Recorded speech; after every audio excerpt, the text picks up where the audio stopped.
All right, good evening, everyone, and welcome to this broadcast brought to you by the Executive Network. Um, we are looking to continue from where we stopped last week.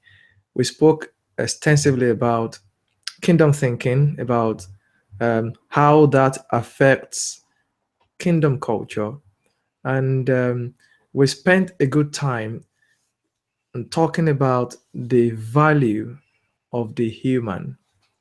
And that is something that highlights the basis of any community. Of course, we know that every community is made up of human beings. I'm talking about the human community. So, and of course, we can only function in that community to the extent that we understand the value of every individual present in that community. Of course, the same is very true when we talk about kingdom community. And so we're going to continue on that note, and we begin to look at a few other things which are related to the principles of living effectively in the kingdom. Right? I won't bother to say anything about kingdom as a concept because we've said a lot about that in previous sessions. So if you'd like to just catch up on that, please visit our YouTube page and try to really just review what we've done in the past. I have with me tonight Tenny, who is a co-host on this broadcast, and together we hope to really bring so much value to everyone tonight. So welcome on behalf of everybody at the Executive Network. Now I'm going to switch my screen as we begin today's discussion. So I'll just switch my screen right now and we can start effectively. Okay, that might just take a minute or two, well, less than a minute.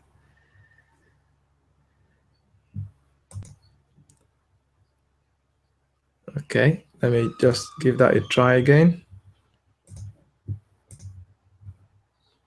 Okay, it's better now. Okay, so the focus of tonight is understanding the principles of effective kingdom living. Right. The first thing I like to talk about tonight is looking at the principle of understanding. I want to begin by saying that understanding is the key to life itself. Understanding is the key to life. Well, understanding is the key to assessing the experience of truth. Now, when I make this sort of statement, they sound sometimes bogus, they sound far-reaching, and I think it's good to explain each of these. I like to use a very simple example of someone who is driving a vehicle. Okay, the vehicle is there, and the person already knows that that's a vehicle. The person knows that, well, the vehicle can convey someone from one place to another, and it perhaps starts to drive, but it does not understand the use of the gear or the brake, or perhaps even maybe worse still, it does not understand the usefulness of road signs. Now, we all can predict or imagine what could happen in that kind of scenario. So I would say that understanding actually is the ability to know the true weight of a thing, to know the real essence of a thing. Now, I was doing my own research and I was looking at the word understanding. If we look at understanding as a combination of two words, the first part being under and the other part being standing, I was looking at under, and the real essence of the word under is being able to go under the steam, being able to investigate something, to research, to interrogate something, to go to the root of a matter. So that's going under. And in fact, we use that word in our everyday life when we say we just gone under. It simply means to investigate, to find root causes. Understanding always talks about position or status or reputation or even perspective. So if we put those two words together, you will see that understanding is simply being able to understand the root perspective or the the correct position of something. That's why I say that understanding is the ability to know the true weight of a thing. Is in the context of maybe standing um, under a load or a weight and trying to bear it up. Once we do that, we can know what that weight actually, what that object weighs, because we're able to go under it. But the key thing in all of this is that understanding breeds confidence, because if I understand how to use a thing, then I am in no confusion about that thing. Then it means that I actually can appreciate the concept of that thing. I know its real meaning. I know its true status. I have the right perspective about it, and I can position myself to benefit appropriately from the use of that object. So that's why we look at understanding and we say, when understanding is in place, confidence grows. Okay. Now, I thought it's useful to look at that, because when we're looking at kingdom mentality, understanding it is the most important thing. Now, most of us are probably familiar with this statement that says, as a man thinks in his heart, so is the man. And this is very true, because a man's mentality effectively defines the man. Everyone is measured by the worth of his words. And we know that everyone speaks from the content of the heart. So as a man thinks, so really is the man. Now, even when a man hasn't really uttered all of his mind, whatever the man has in the library of his heart, that's exactly what the man is. Now, life in kingdom culture depends primarily on kingdom mentality, which is being able to think within the parameters, within from the perspective of uh, first understanding kingdoms, and specifically being able to understand what we call the kingdom of God. Okay, now kingdom mentality is actually built on the knowledge of kingdom concepts, and the key to communication is concept. And we see that when the concept in a man's mind becomes the concept in another man's mind, then we can say that the two of them are on the same page. In other words, they understand each other. So, kingdom mentality, therefore, is built on knowledge, but I will say beyond knowledge, understanding kingdom concepts. And of course, once the knowledge is in place and understanding also is in place, then we can envisage that there is a greater chance of correct application. Now, it is possible to know something and not apply it, but I think that the chances are far uh, greater for correct application if knowledge and understanding is in place. So the bridge, therefore, between knowledge and correct application is understanding. So knowledge basically is at the mercy of understanding. Otherwise, we can be sure that the application may not be correct. So understanding kingdom concept is the key to experiencing kingdom life. And that's why I think that it is very useful for us to spend as much time, as much energy as possible to understand kingdom concept, so that it really uh, sometimes I think it's going to challenge some of the things that we already know, but at other times it's going to put most of the things that we already know in proper perspectives. Okay, so, and I put it this way, that it is impossible to correctly apply what is misunderstood. In other words, if somebody misunderstands something, if somebody misconceives something, then application is always going to be reflective of that status. Now, let's talk about principles as we as we go on in this. Of course, we said that kingdom life is really dependent on understanding of kingdom concept, but we know that concepts themselves actually stem out of something. In fact, I think that when we're looking at understanding, concept is a later stage in that whole process. In the process of communication, concept is a later stage. Of course, communication is done through concept, but that is going to be as valuable as the premise of those concepts. In other words, the real intent of that concept is understood. So I say that precept is actually the first stage before concept.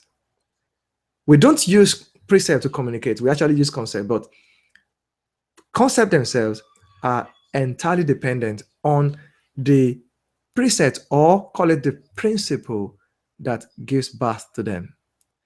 Okay, so I'm going to talk a bit about principles. And whilst doing my research, I came about that word. I went to the root word of principle, and I saw that the word principles actually came from the word princeps in Latin, which actually means first or chief.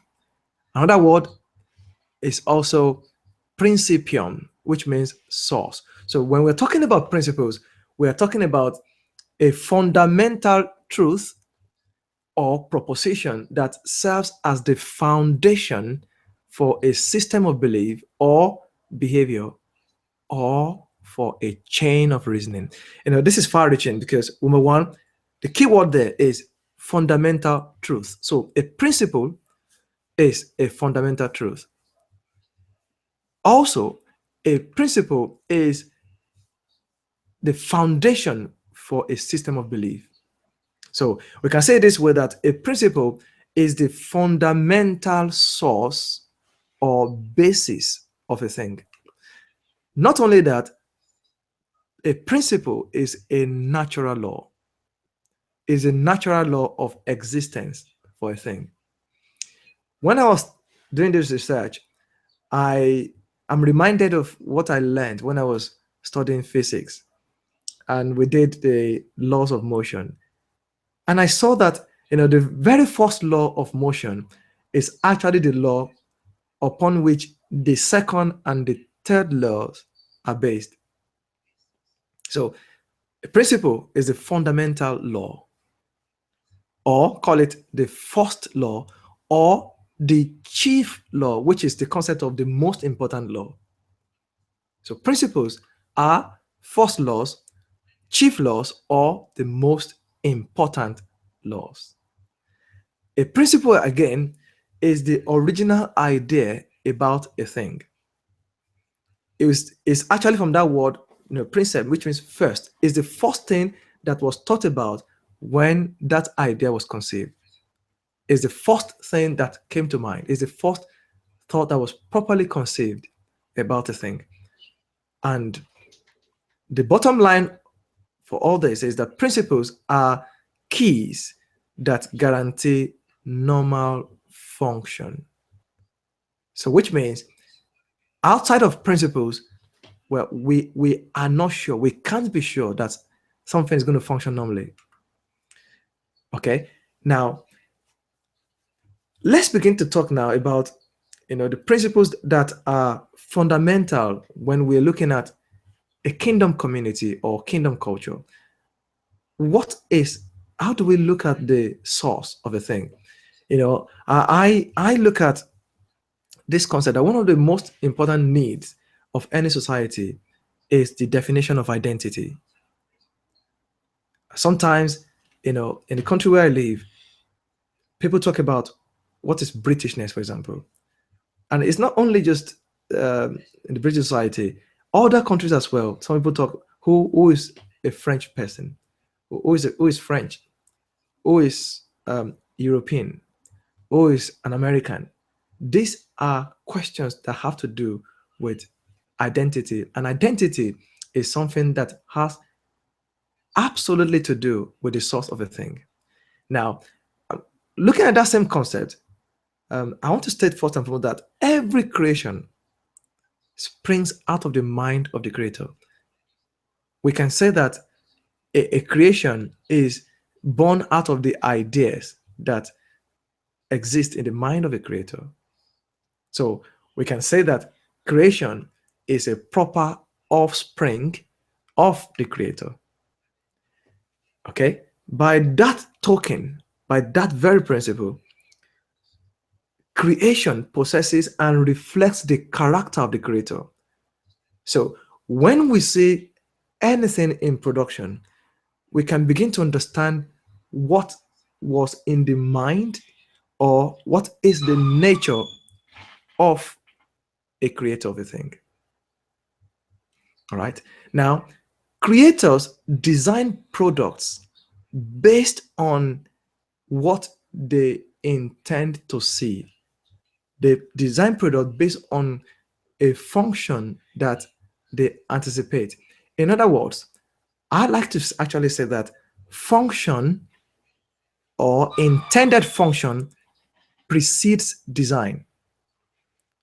So it is the function that we look to see that actually initiates the design. Okay. Now, creators determine the principles and conditions of intended function of product. When I say principles, I'm talking about determining the fundamental laws, and they also determine the condition of intended function. The condition, by that I mean, I can say this particular product must be operated at a temperature or let's say at room temperature. I can also say this product is not to be operated near water. That is a condition of intended function. Now, of course, that condition, we can also call it the law that guides the normal function of the thing. Now, creation must continue to relate to the originating materials and condition to remain in existence. Simply put, if something is made out of a particular material, it needs to remain in relationship with that material to be in normal function. I mean, let's look at our cars, for example. When we take cars for servicing and maybe the tire is worn out, all we simply do is to relate to another tire and simply replace the worn out tire by a better tire. In other words, cars must continue to relate to tires to be mobile. Not only that, if the light bulbs give way, the car must continue to relate to light bulb or glass in the shape of light bulb in order to continue to function as a car. And that goes for every part of absolutely every product. It's the principle of having spare parts, which is the material is absolutely fundamental to the existence of a product. Now, the creation's quality of life depletes with every deviation from its principle of existence. So which means by the moment a product begins to say, I want to go out of the boundaries, the principles that guarantees my existence, well, the quality of life begins to deplete. It may even result in the thing going out of existence. Case in point, if a leaf decides to leave a branch of a tree, well, the tree doesn't complain, but we know what's going to happen to the leaf. It will simply dry. By the same token, if the root of a plant decides to go to experiment and go out of soil, only one outcome is guaranteed. So, and that's the principle of relating Now, that is built into every plant, that you must continue to relate with the environment that produces you. In fact, if you look at when we go to the seaside and we see some of those plants that grow on the sea, if we take them out of maybe fresh water and take them to the salt water environment, now, even though it's still remaining in water, it is not guaranteed to function, because that environment of fresh water is a guarantee of life for that plant. Same thing for freshwater fishes going into salt water. Okay, now the same principle also applies when we're talking about environment. The principal factor of product function is environment. Okay, I mean, I think the example I just gave explains that. If a product leaves the environment that guarantees its function, it simply begins to experience problems. So everything is created to function in an ideal environment. When we look at products, sometimes we're looking at product specification. It begins to say exactly what the manufacturer says. Okay, I expect this kind of room pressure, this temperature, this pressure is created to function in an environment where there is oxygen. So I would say that oxygen is a principal environment for mankind. Same thing as most of animal life. Whereas carbon dioxide is a principal environment for plants. Okay, now a product must continue to relate to its originating environment to guarantee normal function. I think I made that point earlier on. Now, when a product is removed from its principal environment, it simply malfunctions. There is no prediction of what's going to happen when we take fish out of water. There is no prediction of what happens if we take a piece of electronic and put it inside water. Well, most electronics, unless it's an amphibious electronic. Now, man is designed to function in an ideal environment. It just occurred to me that when we're talking about kingdom principles, we are really talking about spiritual and natural principles, because these are principles that are older than mankind, and they are actually principles that brought mankind into existence. They may be ignored, but ignoring a law does not take it out of existence. The law still remains valid, whether obeyed or not. Now, man was created to function in Eden.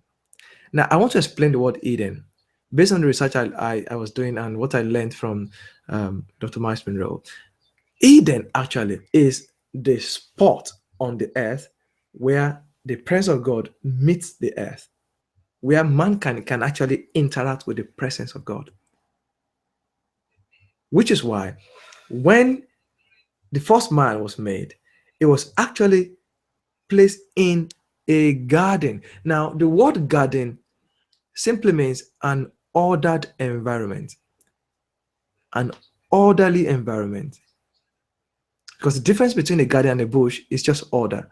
So mankind is created, or man was created to function in an environment called Eden, which means a man outside of the presence of God begins to malfunction. And it will become apparent in a matter of time. As a matter of fact, a man outside of Eden loses its principle of being able to govern the environment, which means there will be a flip. It means now that plants can now govern a man out of Eden. It means grapes can govern a man out of Eden, and so on and so forth. In fact, we saw that historically, the first murder happened outside of Eden. That was when there was a family on family crime, when a family member took the life of another one. But that only happened outside of Eden.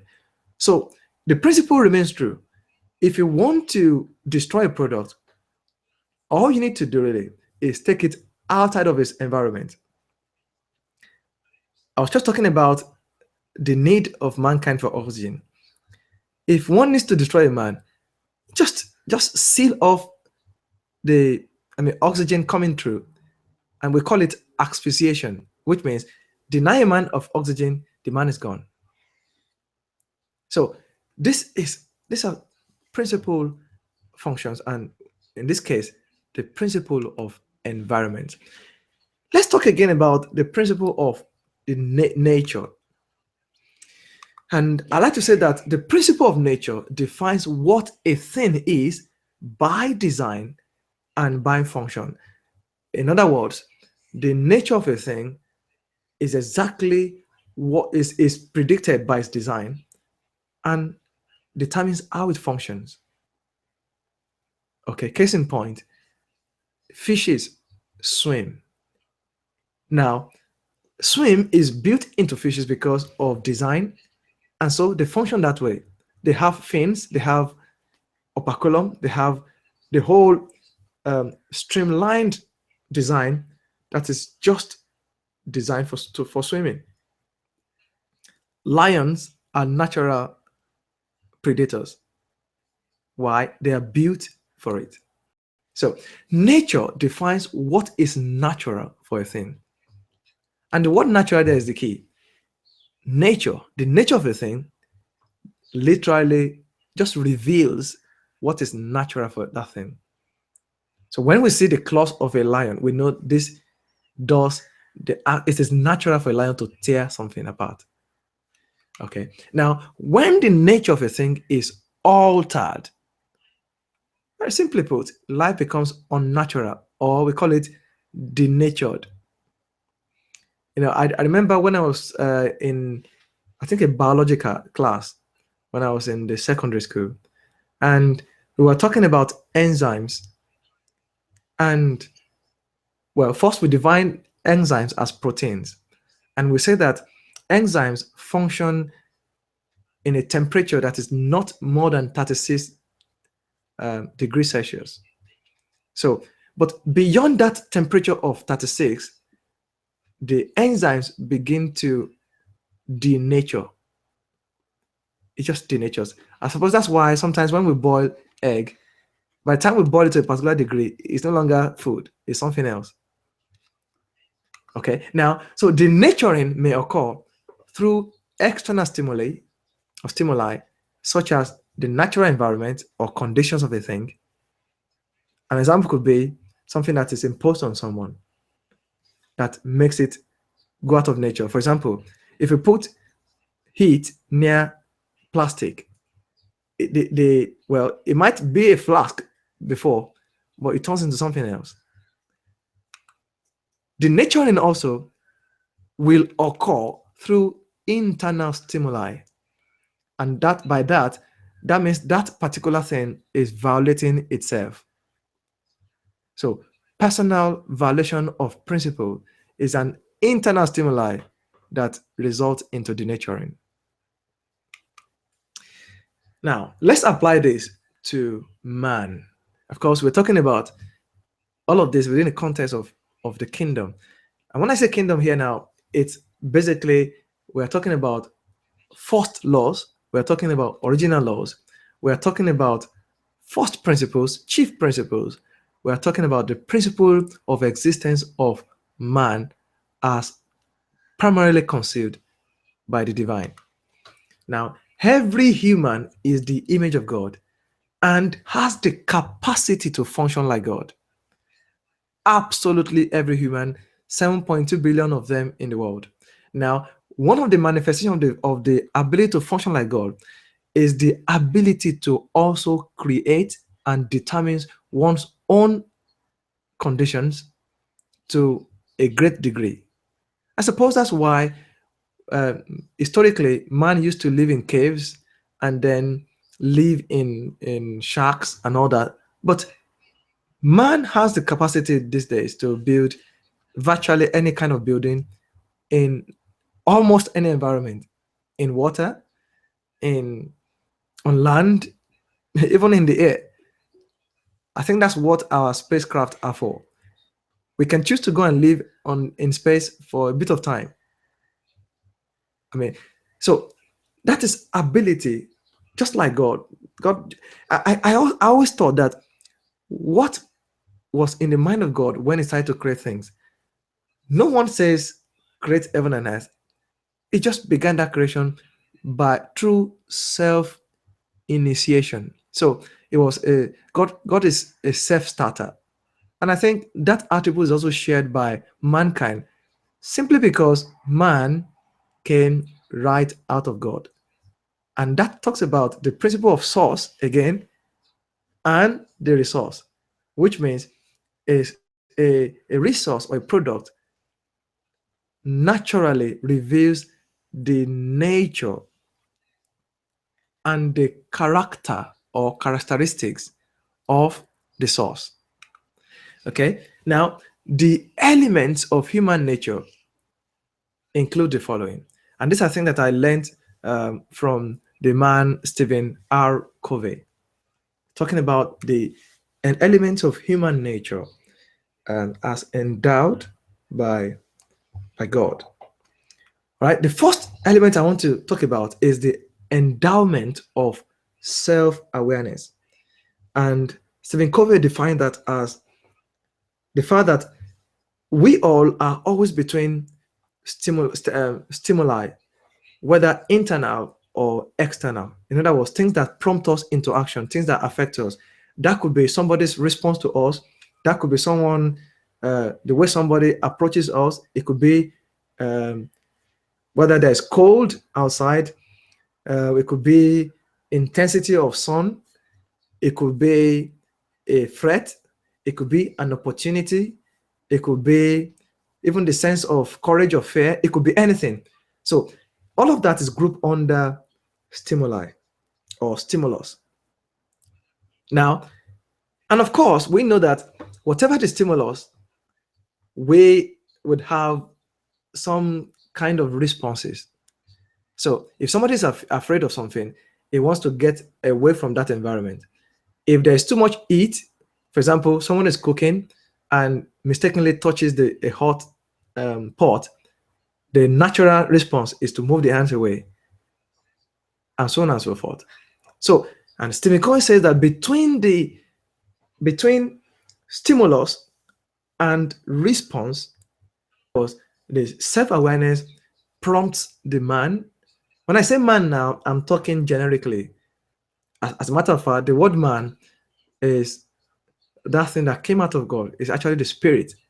Now, just by a very tiny digression, we have the female man and we have the male man, but the generic word for all of them is the word man. I suppose that's why in Genesis it says, so God made man in his image. In the image of God, he made him, male and female, he made them. So when I'm talking about man, I'm using that word generically.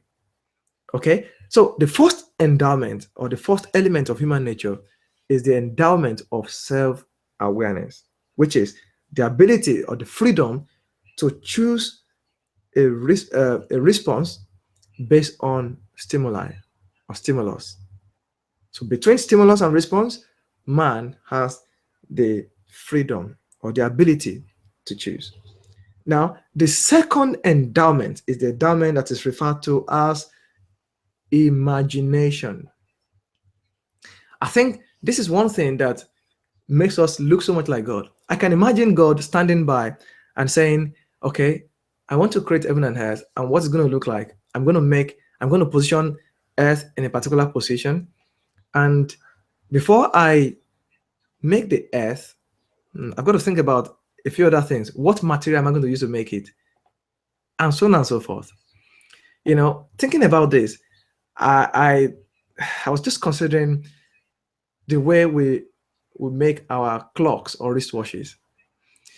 And a few times when trying to change the batteries of my wristwatch, of my wristwatch or something, or the wall clock, When I open it up, I begin to see a lot of gears, a lot of springs, and a whole lot of tiny rods and bits and pieces of materials inside the clock or inside the wristwatch. And recently, it occurred to me that every one of those gears, of those materials that are just hidden away, they all exist because of the three arms of my clock: the minute arm, the hour arm, and the second arm. So all of the gears are just there rotating so that I can have a functioning clock or wristwatch that can measure time by the minute, by the hour, and by the second. So it occurred to me actually that perhaps the whole of the universe, known universe, are just like gears and springs and rods that are in place so that Earth can be in the perfect position for the sake of man and his environment. So maybe man is the center of the universe after all. But anyway, that's just a thought. So I was just talking about the endowment of imagination. That's what led me to that there's a lot of imagination, I would imagine, in the mind of God, and as well in our minds, which is why we're able to say, I want to choose this particular line of career. I want to build this kind of house. I want to build this kind of organization. I want to build this kind of nation, or we want to build this kind of nation. Maybe that's also the reason why we have United Nations. It is the endowment of imagination. And by that, Stephen Covey was referring to the ability to create in our minds beyond our current realities. So somebody who has been in war is always imagining peace. Somebody who has been poor before is imagining a state where is well-to-do. Somebody who has been ill is always imagining being in health. So that's an endowment.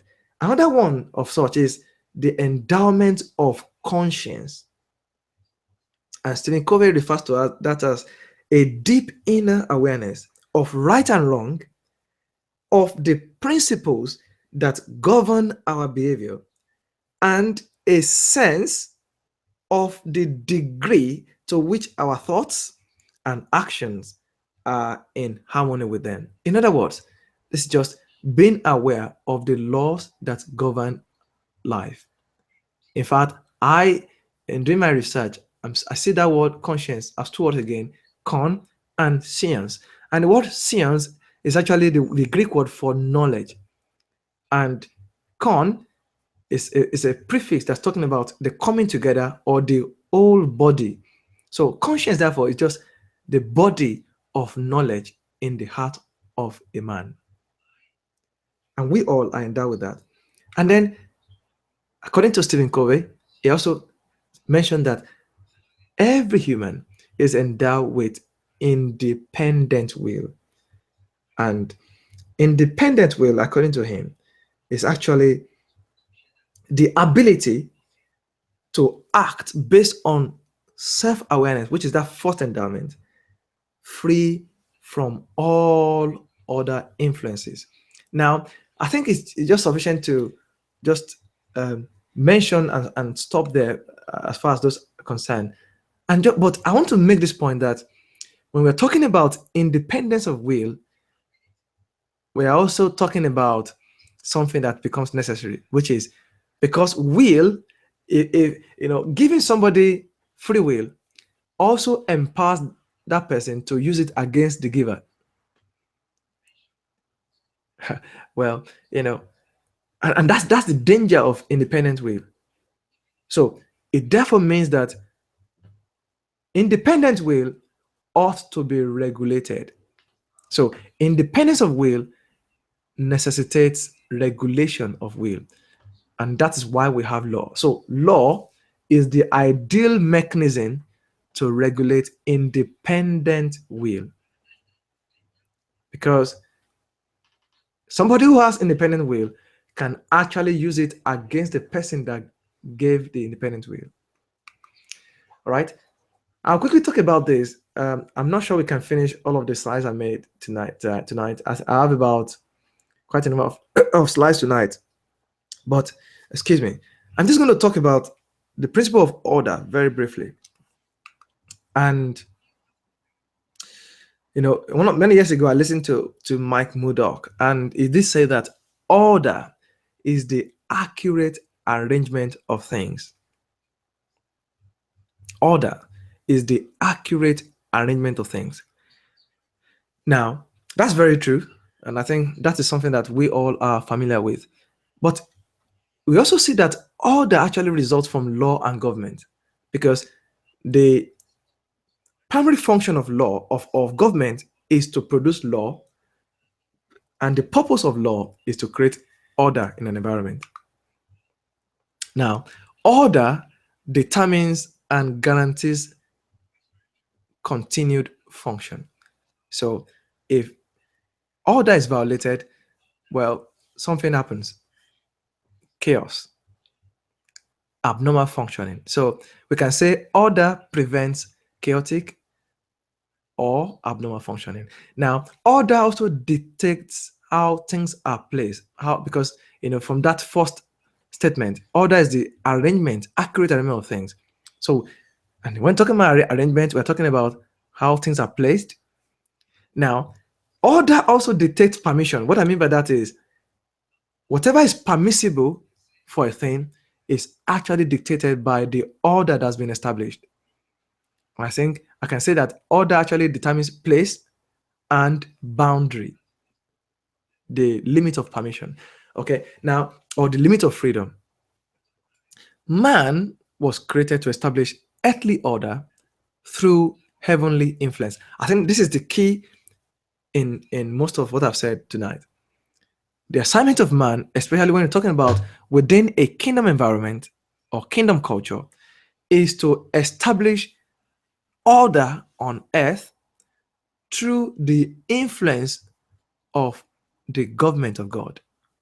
That's really the assignment of everyone that is associated or living in kingdom community.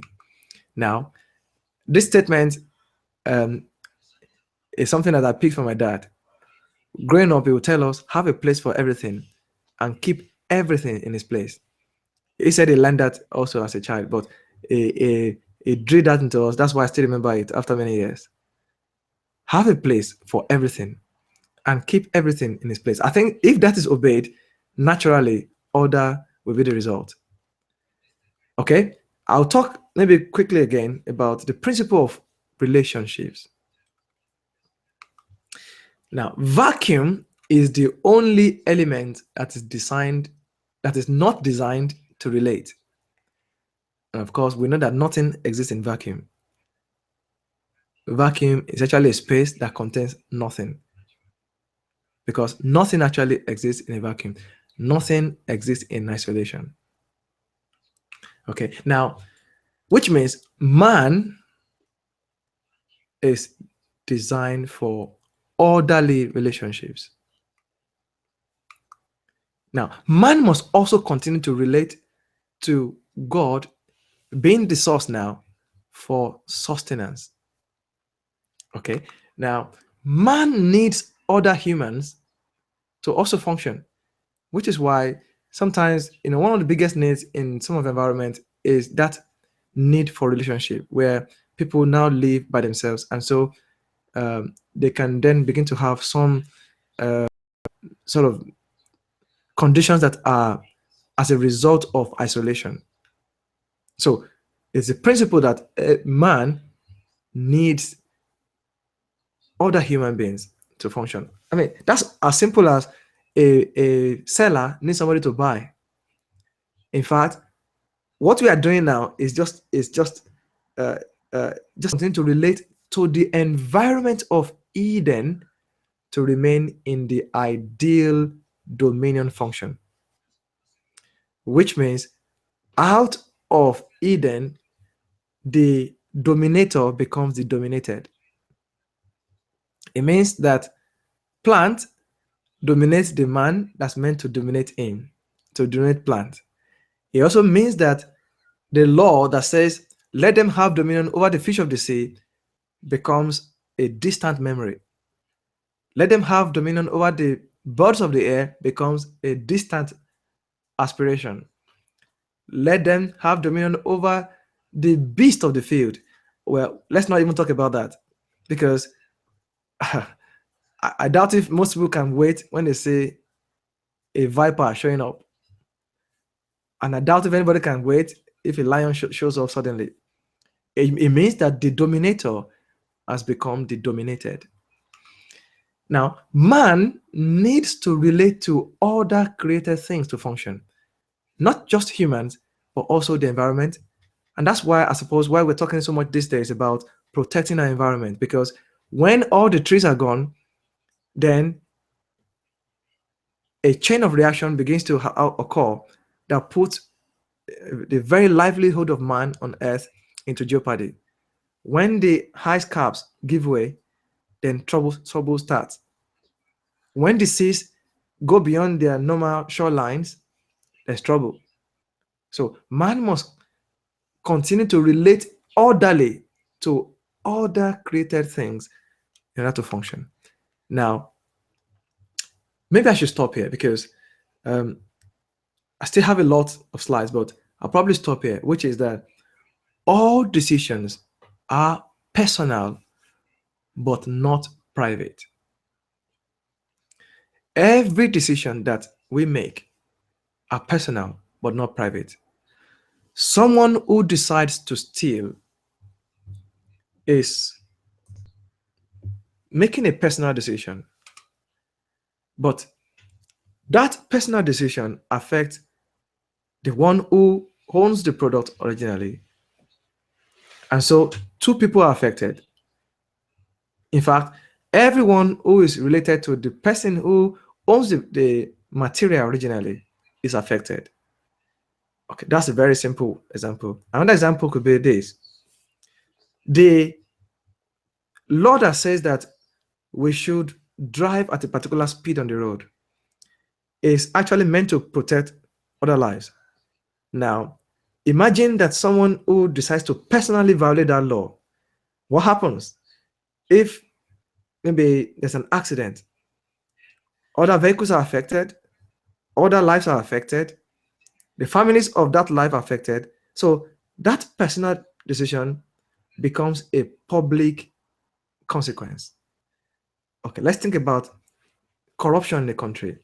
If somebody decides to act corruptly and say embezzles money, now that may be a personal decision, but the effect is of public consequence. So that's why that statement is there. All decisions may indeed be personal, but they are not private. They all have public consequences. And I think I should stop there tonight, and we'll hopefully continue from there next week by God's grace.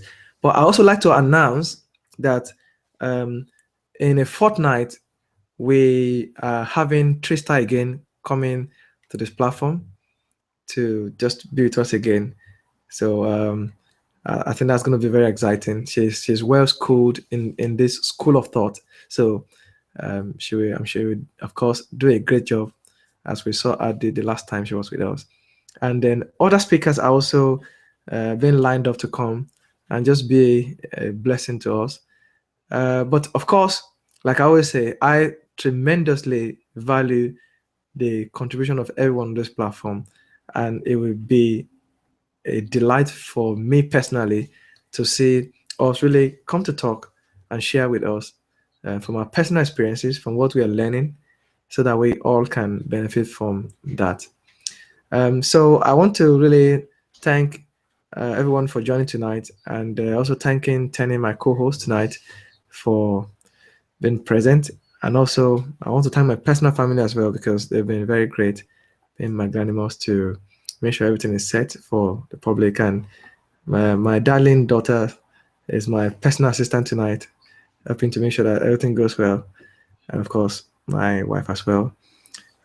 So I want to really appreciate everybody for being with us tonight. I want to appreciate my dad as well. He taught me many things. Most of what I know, I learned from my dad. have a place for everything, keep everything in its place. Thank you, Dad. And of course, I want to thank the chief architect, my very good friend, who is with us tonight as well. So, thank you very much, everyone, for coming and being with us tonight. And we look forward to continue this session next week by God's grace. But until then, have a great morning, afternoon, evening where you are. And remember, we are created to dominate, not to be dominated. We are in dominion business. God bless you. See you soon.